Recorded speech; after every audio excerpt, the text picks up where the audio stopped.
Assalamualaikum warahmatullahi wabarakatuh. Kami dari kelompok 21 PT Kerja Bersama ingin menjelaskan tentang modul 4 sub 4 praktikum PSTI 2 tentang penjadwalan produksi. Berikut poin-poin yang akan kami jelaskan, yaitu latar belakang dan tujuan, alat bahan yang digunakan, prosedur dan metode yang digunakan, serta hasil metode dan kesimpulan. Untuk latar belakang sendiri, PT TI Prod merupakan sebuah perusahaan manufaktur yang memproduksi produk jam Visco berbahan kayu dan berbahan plastik HDPE, serta produk lampu smart. Perusahaan ini ingin proses produksi dari produk jam Visco maupun lampu smart berjalan dengan baik dan lancar. Maka dari itu, PT TI Prod bekerja sama dengan perusahaan konsultan PT Kerja Bersama dalam melakukan pembuatan penjadwalan produksi. Penjadwalan produksi yang akan dilakukan yaitu menggunakan beberapa metode seperti CDS atau Campbell Dudek Smith, metode Palmer, dan metode Dannen-Brink. Penjadwalan sendiri adalah proses pengalokasian sumber-sumber atau mesin-mesin yang ada bertujuan untuk menjalankan sekumpulan tugas atau proses produksi dalam jangka waktu tertentu.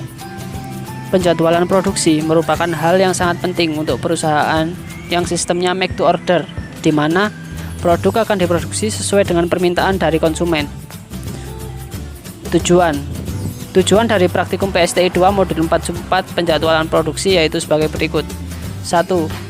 Melakukan pengoptimalan kinerja pada setiap mesin saat sedang melakukan operasi produksi.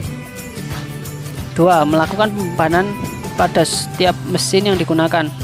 3. Membuat gancar penjadwalan produksi pada setiap metode. 4. Menganalisa terkait hasil perhitungan penjadwalan produksi yang terkait dari metode-metode yang ada. Alat dan bahan. Alat yang digunakan pada praktikum PSTI 2 modul 4 sub 2 penjadwalan produksi yaitu laptop, software WinView USB, dan software Microsoft Office termasuk Word, Visio, dan Excel. Bahan yang digunakan yaitu data waktu dari hasil praktikum modul 4 sub 2, RCCP, Rohkat Capacity Planning.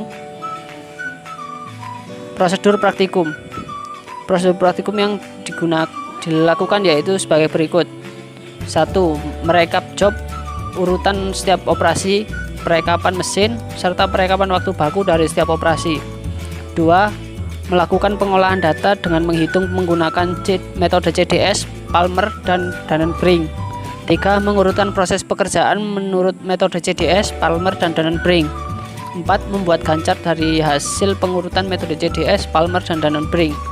5. Melakukan analisa terhadap gancar yang telah dibuat. Metode CDS atau Campbell Dudek Smith yang merupakan proses penjadwalan atau penugasan kerja berdasarkan atas waktu kerja yang terkecil yang digunakan untuk melakukan produksi. Permasalahan ini kita pergunakan end job dan end mesin. Mesin yang memiliki waktu terkecil dari mesin pertama akan kita letakkan pada urutan yang paling depan, sedangkan untuk nilai terkecil dari mesin kedua akan kita letakkan pada urutan yang paling belakang. Dari penyusunan atau penjadwalan yang ada diharapkan akan mengurangi waktu menganggur dari mesin karena pengaturan yang kurang tepat. Campbell, Dudek, and Smith mencoba algoritma mereka dan menguji performa beberapa masalah. Mereka menemukan bahwa algoritma Campbell, Dudek, and Smith biasanya lebih efektif, baik untuk masalah kecil maupun besar. Berdasarkan hasil percobaan menggunakan metode CDS, didapatkan hasil total waktu max span selama 51,76 menit.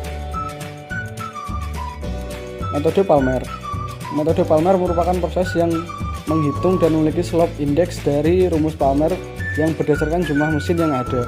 Dengan demikian, job yang memiliki slope index terbesar akan dijadwalkan lebih awal. Berdasarkan hasil percobaan menggunakan metode Palmer, didapatkan hasil total waktu max span selama 51,76 menit. Metode Dannen-Brink telah diperkenalkan pada tahun 1977. Metode ini dapat memberikan satu urutan pengerjaan job dengan menggunakan metode Johnson. Output dari perhitungan Dannen-Brink sebagai berikut. 1. Mengurutkan job terkecil sampai terbesar dari perhitungan slope-nya. Yang kedua, membuat peta penjadwalannya. Yang ketiga, menentukan waktu F maksimal yang paling minimum dari beberapa alternatif urutan jobnya. Berdasarkan hasil percobaan menggunakan metode Danenbrink, didapatkan total waktu max span selama 58,21 menit.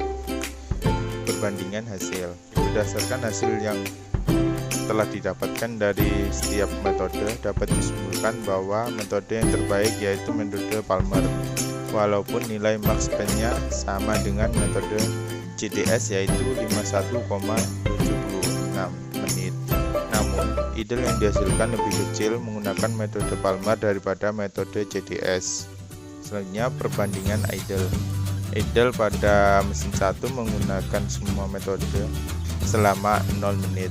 Idle pada mesin 2 menggunakan metode JDS selama 27,52 menit, menggunakan metode Palmer selama 27,52 menit, dan menggunakan metode Danenbrink selama 28,47 menit. Idle pada mesin 3 menggunakan metode JDS selama 17,38 menit, menggunakan metode Palmer selama 10,03 menit, dan menggunakan metode Danenbrink selama 17,03 menit. Idle pada mesin 4 menggunakan metode JDS selama 50,79 menit.